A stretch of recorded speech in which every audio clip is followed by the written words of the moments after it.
Hello everyone, स्वागत है आप सभी का एक और नए लेक्चर में। आज की वीडियो में हम एसएससी एंड बैंकिंग 2024 में आने वाले एग्जाम्स को टारगेट करने वाले हैं। हमारे क्वांटिटेटिव एप्टीट्यूड में परसेंटेज यूनिट के कुछ बेसिक्स और प्रीवियस ईयर क्वेश्चंस को मैं आपको इस वीडियो में समझाने वाला हूं। प्रीवियस ईयर क्वेश्चंस ही पिक करे हैं मैंने, जो प्रीवियस ईयर क्वेश्चन पेपर्स में आए हैं, और उन्हीं को मैं यहाँ पे आपको आज की वीडियो में समझाने वाला हूँ। सो हमारा जो फर्स्ट क्वेश्चन है, एसएससी एंड बैंकिंग दोनों एग्जाम्स के लिए ये वीडियो है हमारी, और यहाँ पे जो हमारा फर्स्ट क्वेश्चन है वो है the angles of a triangle are in the ratio 1:1:2. What percentage of the total internal angle is the greatest angle? तो यहाँ पे जो ग्रेटेस्ट एंगल है हमारा, वो हमें समझ में आ रहा है जब रेशियो के हिसाब से हमारा जो 2 वाला रेशियो है वो हमारा सबसे बड़ा एंगल होगा। सो यहाँ पे सॉल्यूशन में सबसे पहले मैं यहाँ पे एक फिगर बना देता हूँ, एक ट्रायंगल बना लेते हैं हम यहाँ पे, जिससे हमारा डाउट जो है वो काफी क्लियर हो जाएगा। इसमें हमारे जो तीनों एंगल्स हैं, इन तीनों एंगल्स की बात हो रही है। हम यहाँ पे इन्हें मेंशन कर देते हैं ए, बी एंड सी। ठीक है, तो ये हमारा ए हो गया, ये हमारा बी हो गया एंड ये हमारा सी हो गया। और हमें रेशियोज गिवन है 1:1:2। सो A:2, B:2, C की जो वैल्यू है वो हमें रेशियो में गिवन दी है 1:1:2। आप कोई भी अल्फाबेट्स मान सकते हो, एक्स वाई जेड भी ले सकते हो यहाँ पे, और आपको जो मन करे आप उस वाले अल्फाबेट को 2 मान सकते हो। ठीक है, यहाँ पे कुछ कंपलसरी नहीं है।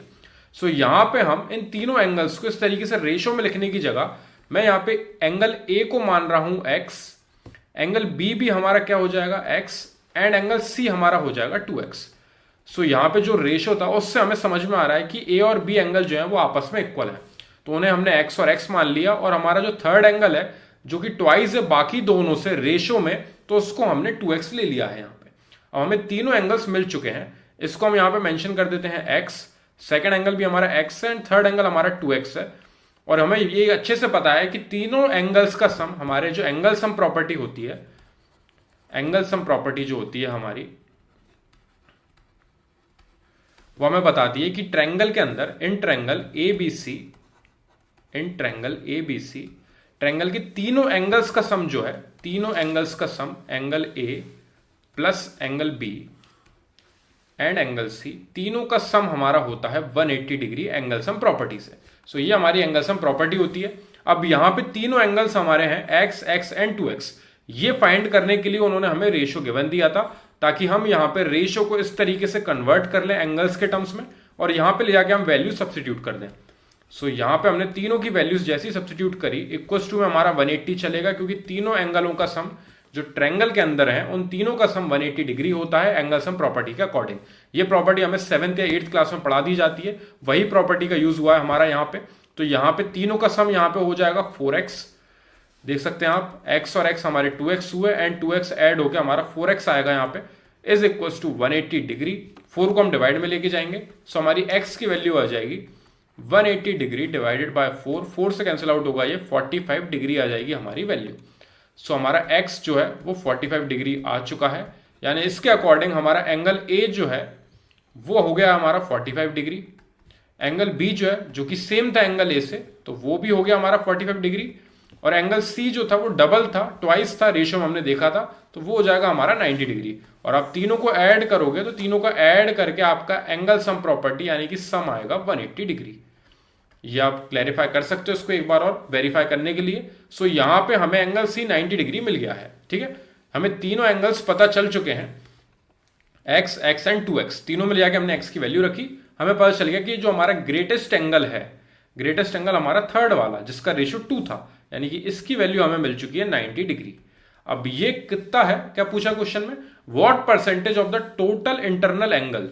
तो इंटरनल एंगल टोटल कितने हैं, टोटल एंगल का सम होता है 180 डिग्री, उसका परसेंटेज कितना है, जो ग्रेटेस्ट एंगल का है उसका परसेंटेज कितना है इंटरनल एंगल्स के अकॉर्डिंग।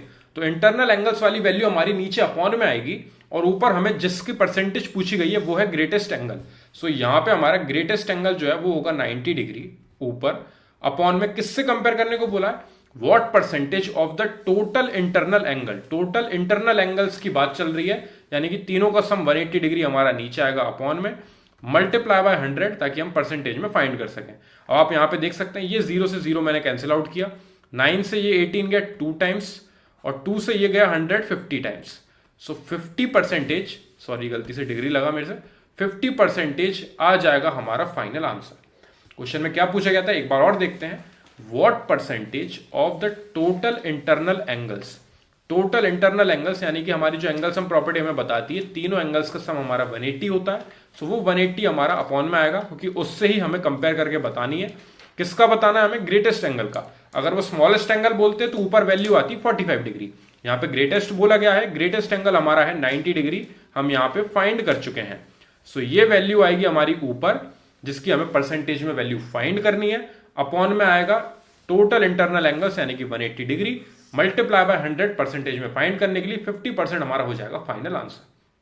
इस तरीके से क्वेश्चन यहाँ पे कंप्लीट होता है। नेक्स्ट क्वेश्चन पे बढ़ते हैं अब। सेकंड क्वेश्चन जो हमारा है, the length and breadth of a rectangle are increased by 8% and 5% respectively. So यहां पे सॉल्यूशन में सबसे पहले याद रखना, जब भी हमें ये लेंथ और ब्रेड्थ वाले क्वेश्चन आते हैं एक रेक्टेंगुलर जो हमारा फिगर देते हैं उसके हिसाब से, तो उसमें अगर इंक्रीमेंट होता है तो इनिशियली हम यहाँ पे लेंथ और ब्रेड्थ दोनों को 100 लेके चलते हैं। सो लेंथ हमारी 100 हुई और ब्रेड्थ हमारी हुई 100, ये हमने दोनों वैल्यूज मान ली हैं, क्योंकि ये परसेंटेज वाइज जब इंक्रीमेंट होगा, आप देख सकते हैं लेंथ अगर आपकी 100 यूनिट्स है तो अगर इसमें 8% का इंक्रीमेंट होगा तो आप 100 का जब भी 8% निकालोगे, 8% यानी कि 100 मल्टीप्लाई बाय 8 इंटू 100, तो आपको कुछ भी सॉल्व करने की जरूरत नहीं है। ये 0 से 2 0 यहाँ पे कैंसिल आउट हो जाते हैं और जो आपको परसेंटेज बोला गया है इंक्रीज करने को, वही वैल्यू इंक्रीज हो जाती है डायरेक्टली। तो आप यहाँ पे इसको अलग से फाइंड करने की जगह यहाँ पे डायरेक्टली आपने पढ़ा कि यहाँ पे 8% का इंक्रीमेंट हुआ है, तो आप सीधे सीधे लेंथ यहाँ पे 108 लिख सकते हो डायरेक्ट ऐड करके। वो 8% का इंक्रीमेंट यानी 8 जो एक्स्ट्रा आया है वो 100 में ऐड होगा, 108 आ गई हमारी वैल्यू। ब्रेड्थ में क्या हुआ है? ब्रेड्थ में हमारा 5% का इंक्रीमेंट हुआ है, तो ब्रेड्थ हमारी आ जाएगी 105। इसमें भी मेरे हिसाब से कोई दिक्कत नहीं होगी, ठीक है। लेंथ हमारी आ गई 108, ब्रेड्थ हमारी आ गई 105 respectively. By how much percentage will the area of rectangle increase? Area of rectangle कितने परसेंटेज से इंक्रीज होगा ये हमें फाइंड करके लाना है। इंक्रीमेंट कितने का हुआ वो पता होना जरूरी है, क्योंकि कितने परसेंट से इंक्रीज हुआ है वो फाइंड करने के लिए पहले हमें यह पता होना चाहिए कि कितनी वैल्यू उसकी इंक्रीज हुई है। सो इनिशियली हमारा जो एरिया है, एरिया ऑफ रेक्टेंगल, वो आएगा हमारा L इंटू बी यानी कि 100 मल्टीप्लाई बाय 100, यानी हमारी वैल्यू आ रही है 10,000। इसमें मेरे हिसाब से कोई दिक्कत नहीं होगी किसी को भी। L इंटू बी हमारा एरिया ऑफ रेक्टेंगल होता है, मैं यहां पे अलग से लिख देता हूं एक बार, ये सभी को पता होगा। तो यहां पे लेंथ हमारी 100 थी, ब्रेड्थ हमने 100 मानी है, दोनों का मल्टीप्लाई 10,000 आ रही है वैल्यू। अब आगे बढ़ते हैं। जब हमारी 8% और 5% का इंक्रीमेंट हुआ तो हमारी लेंथ और ब्रेड्थ चेंज हो गई है 108 और 105 में। अब अगर हम यहां पे एरिया ऑफ रेक्टेंगल फाइंड करेंगे, सो यहां पे न्यू एरिया ऑफ रेक्टेंगल लिख रहा हूं मैं। So new area of rectangle is equals to 108 multiply by 105, ठीक है। सो ये हमारा 108 का मल्टीप्लाई हुआ 105 में। सो यहां पे मल्टीप्लाई होके वैल्यू आएगी हमारी 11340। 11340 यहां पे मल्टीप्लाई होके आएगी। आप इसको साइड में कैलकुलेट कर सकते हो, ठीक है। मैंने यहां पे अभी कैलकुलेटर का यूज करा जल्दी से इसको कैलकुलेट करने के लिए, क्योंकि मैं यहां पे आपको क्वेश्चन एक्सप्लेन कर रहा हूं, तो मैं यहां पे टाइम वेस्ट नहीं करना चाहता था। सो 11340 यहां पे हमारी वैल्यू आई। ये हमारा नया एरिया आया है। ओरिजिनल एरिया हमारा 10,000 हमें वैल्यू दे रहा है। सो यहां पे इंक्रीमेंट कितने का हुआ है वो फाइंड करने के लिए जो हमारा नया एरिया आया है उसमें से हम सब्ट्रैक्ट कर देंगे इनिशियल एरिया को, जो कि हमारा 10,000 था। सो हमारी यहां पे वैल्यू आ जाएगी 1340।